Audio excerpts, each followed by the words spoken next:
In a quiet community where everyone believed they were safe behind locked doors, the night of June 14, 2025, would shatter that illusion forever. Melissa Hortman, a woman known for her generosity and peaceful routine, was found dead inside her own home.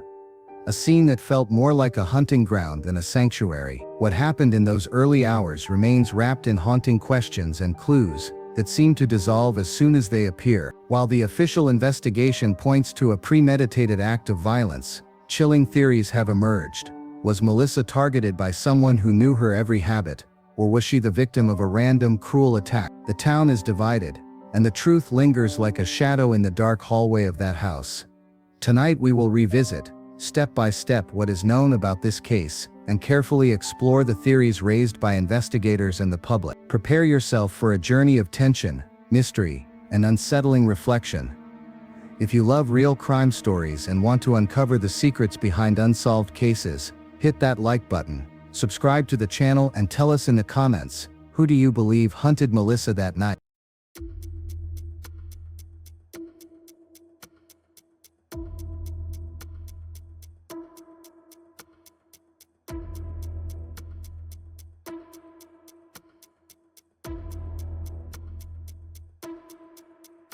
Melissa Hortman, 36, lived in a modest home, surrounded by a neatly kept garden, filled with flowers she tended herself.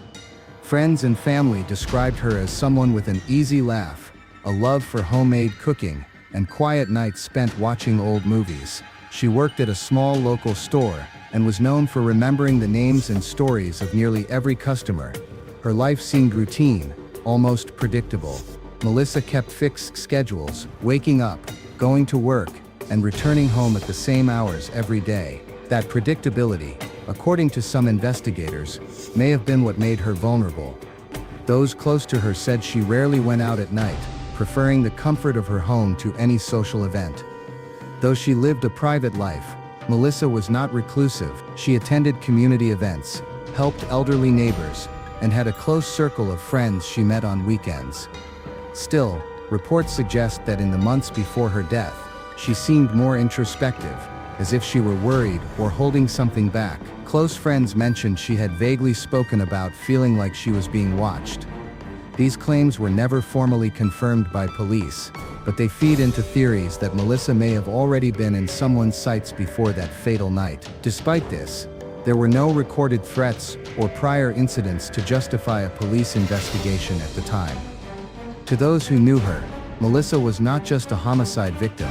She was a woman with simple dreams, a quiet life, and a future that should have stretched for many more years. Her brutal death not only left a deep emotional void, but also shattered the sense of safety her community once believed it had. The early hours of June 14, 2025 began like any other for Melissa Hortman. According to a neighbor who had a partial view of her home, the lights went out around 10:30 p.m. No unusual sounds were reported in the hours that followed. The street, typically silent, seemed to be sleeping, the only noise coming from the rustling of trees and the distant hum of the occasional passing car. Shortly after 3 a.m., a 911 call was logged. A frightened neighbor reported hearing a metallic noise, followed by what she described as a heavy thud. When first responders arrived, they found the back door slightly ajar, a detail that immediately caught their attention, as Melissa was known to lock every entry before bed. Inside there were subtle signs of disturbance: a chair tipped over in the kitchen, a broken glass on the floor, and marks on the carpet suggesting sudden movement. Melissa was found in the living room, lying on her side, with clear signs of physical assault. Although the official report was never fully released, sources close to the investigation confirmed injuries consistent with a violent attack, possibly strangulation. There were no obvious signs of forced entry, raising an unsettling possibility. The attacker might have had a key, or Melissa may have let them in. Valuable items, jewelry, electronics, were untouched, quickly ruling out the idea of a simple burglary. What investigators saw instead was the work of someone targeting her directly. The nature of the attack suggested a personal connection or prior knowledge of the victim's routine. This is where theories began to take shape, with some speculating that Melissa may have known her killer, an assumption not confirmed but widely discussed in the community. The silence surrounding that night is almost as disturbing as the crime itself. No neighbors heard prolonged screams or signs of a drawn-out struggle, leading some to believe the attack was swift and deliberate. The near-pristine state of the house, aside from those telling details, hinted that the assailant knew exactly what to do and where to strike. A silent hunt. Inside the place, Melissa thought she was safe. After Melissa's body was discovered, yellow police tape sliced across the quiet street like an open wound. Officers and forensic teams moved in and out without a word, while neighbors, some still in their pajamas, gathered at a distance, straining to understand how such violence had invaded their peaceful community.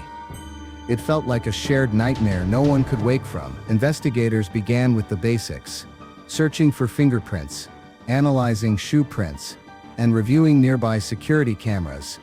What they found, or failed to find, only deepened the mystery. There were no clear signs of forced entry, and the fingerprints on the back door belonged only to Melissa and members of her inner circle.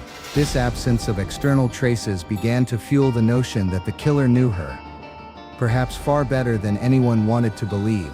Police interviewed friends, family, and neighbors, reconstructing Melissa's final hours. She had not received visitors that day, according to those questioned, and her most recent interactions were entirely ordinary. Work, a trip to the grocery store, a quick phone call to her sister. But as in many complex cases, small details began to emerge. A car parked in an unusual spot on the street. A few nights earlier, a silent phone call Melissa had mentioned to a friend weeks before. None of these alone seemed conclusive, but together they formed an unsettling pattern. Meanwhile, theories began circulating. Some, darker in nature, pointed to a silent stalker who had been watching Melissa for months, waiting for the right moment to strike. Others suggested the crime could be linked to personal disputes, though nothing in her records indicated recent conflicts. These hypotheses, cautiously acknowledged by police, were handled delicately. They knew that a single misstep could push the real killer further out of reach. With each day that passed without answers, the community's fear grew. People began to wonder if the killer was long gone, or if they were still among them, blending into the crowd, smiling at strangers while hiding the darkest of secrets. The days after Melissa Hortman's murder bled into weeks, and the weeks into months. Each police update carried the same frustrating refrain. The case remained open. The lack of solid physical evidence began to erode hope in the community. While rumors spread like smoke, Melissa was no longer just a victim. She became an ever-present figure in whispered conversations at the market, in line at the bank, and across local social media. Even without a formal arrest, there were moments when the public believed justice was close. On one occasion, officers were seen removing boxes of evidence from the home of a man who reportedly knew Melissa casually. Nothing was officially confirmed, and soon authorities fell silent again, but the effect was immediate. Speculation and suspicion ran rampant, leaving fractures in neighborhood relationships. The local press pushed for answers, and police, in measured statements, admitted to following promising leads. But in practice, progress was far slower than anyone hoped. The most valuable clues emerged, ironically, from overlooked details.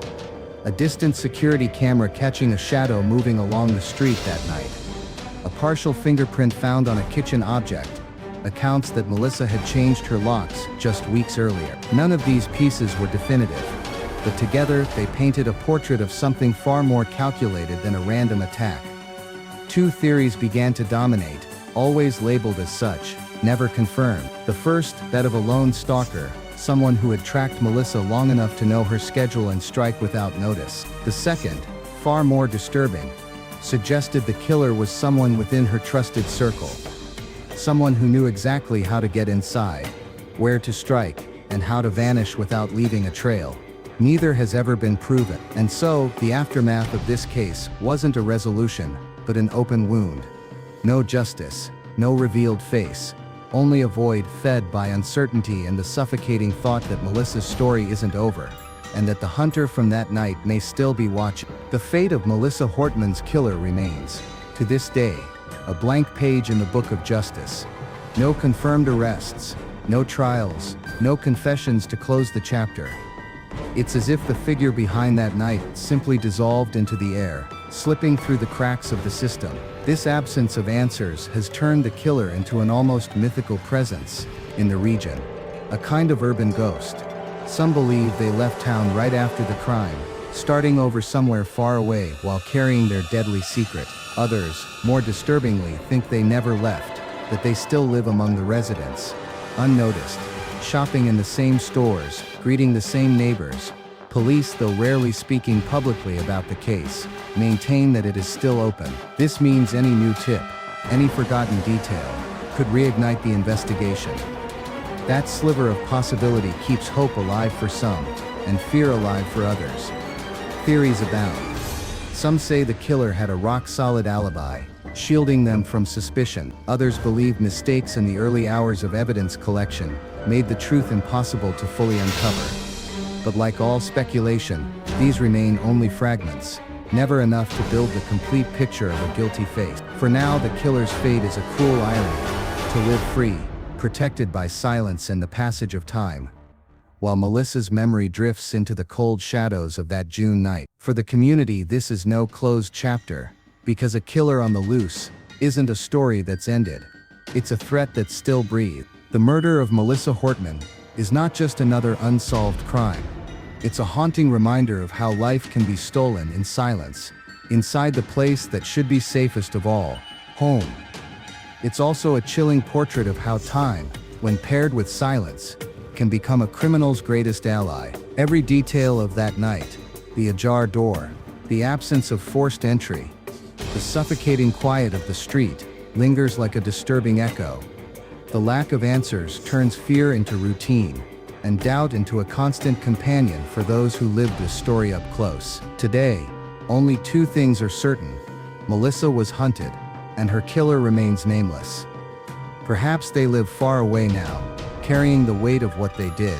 Or perhaps they are much closer than anyone dares to imagine, breathing the same air, walking the same streets. It is this uncertainty that keeps the case alive, and the danger lingering. If the truth ever comes to light, it won't erase the pain or bring Melissa back. But it might restore to this community something stolen that night. The belief that evil, at least once, was defeated. Until then, the case of Melissa Hortman remains a whisper in the darkness. A reminder that sometimes the enemy doesn't knock at your door. They're already inside.